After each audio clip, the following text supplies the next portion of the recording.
அனைவருக்கும் வணக்கம்.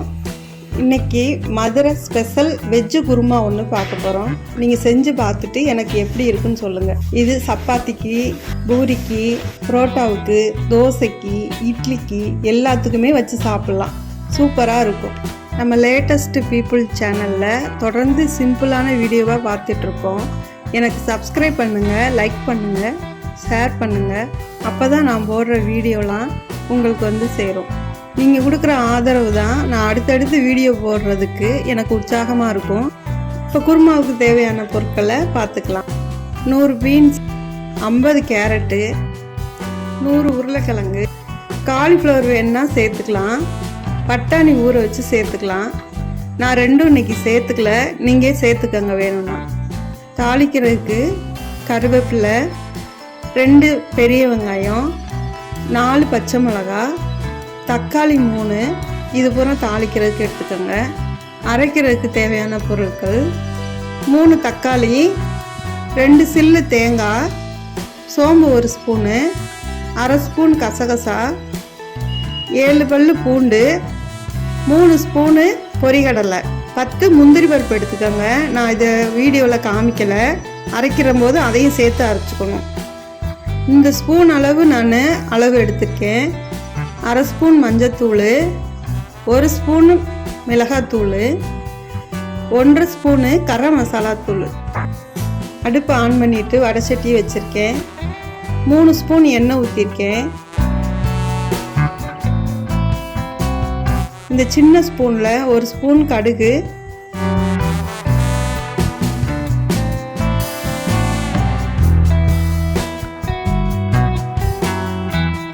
1 ஸ்பூன் சோம்பு,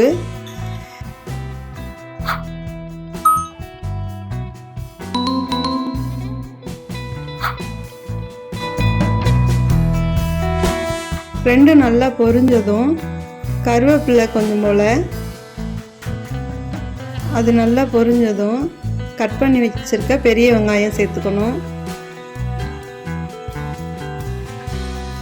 வெங்காயம் நல்லா வதங்கிறதுக்கு கொஞ்சம் போல் உப்பு சேர்த்துக்கிறேன். தீயை கம்மி பண்ணி வச்சுட்டு வதக்கணும். ரொம்ப வெங்காயம் வதங்க வேணாம், பாதி வேக்காடு வெந்தாலே போதும்.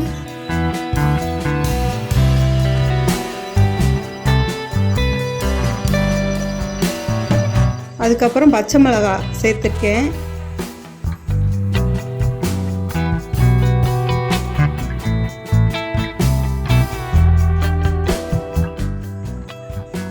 பச்சை மிளகாய் லைட்டாக வதங்கினதும் நறுக்கி வச்ச தக்காளி சேர்த்துருக்கேன்.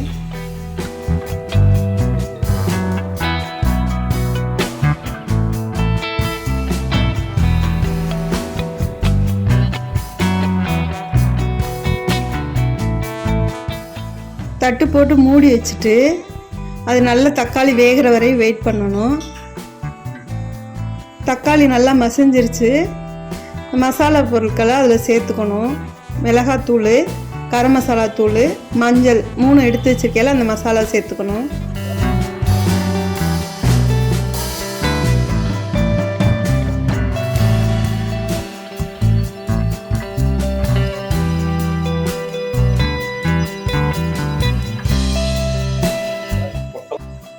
தக்காளி நல்லா மசிஞ்சிருச்சு.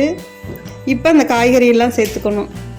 பட்டாணி நீங்கள் எடுத்தீங்கன்னா காஞ்ச பட்டாணினா ஊற வச்சு சேர்த்துக்கோங்க. பச்சை பட்டாணினா அப்படியே இதோடு சேர்த்துக்கலாம். காலிஃப்ளவர் அதே மாதிரி கழுவி கட் பண்ணி வச்சு இதோட 50 கிராம் சேர்த்துக்கலாம்.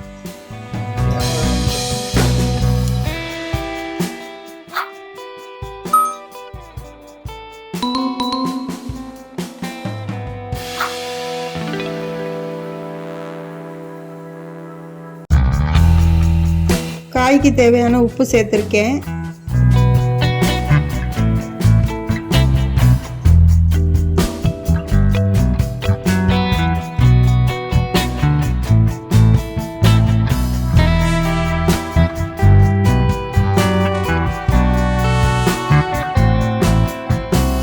அரைக்கிறதுக்கு தக்காளி வச்சுருந்தோம்ல, அந்த தக்காளியை மட்டும் தனியாக அரைச்சி அதை ஃபஸ்ட்டு சேர்த்துக்கணும்.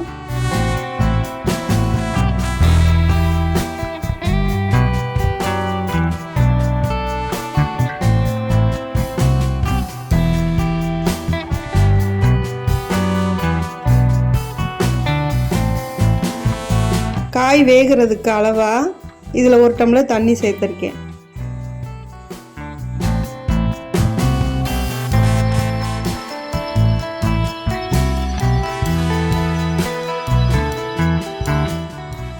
மூடி போட்டு மூடி வச்சு காய் வேகட்டும்.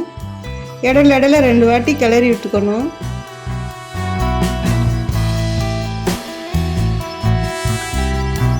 காய் வெந்துச்சான்னு பார்த்துக்கலாம்.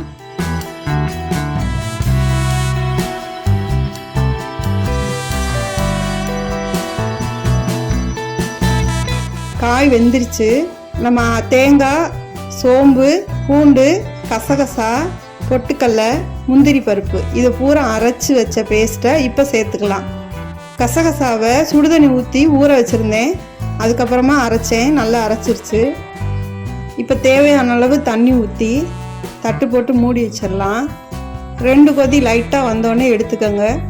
மேலே தெறிக்கும், கவனமாக நின்றுக்கங்க.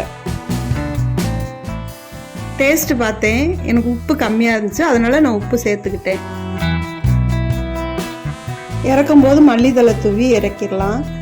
இப்போ சாப்பிட்டு பார்த்து எப்படி இருக்குன்னு சொல்லுங்கள். சப்பாத்தி, புரோட்டா, இடியாப்பம், இட்லி, தோசை எல்லாத்துக்குமே சாப்பிட்லாம். சாப்பிட்டுட்டு எப்படி இருக்குன்னு எனக்கு கமெண்ட் செக்ஷனில் சொல்லுங்கள். அப்புறம் சேனலை சப்ஸ்கிரைப் பண்ணுங்கள், ஷேர் பண்ணுங்கள், லைக் பண்ணுங்கள். தேங்க்யூ.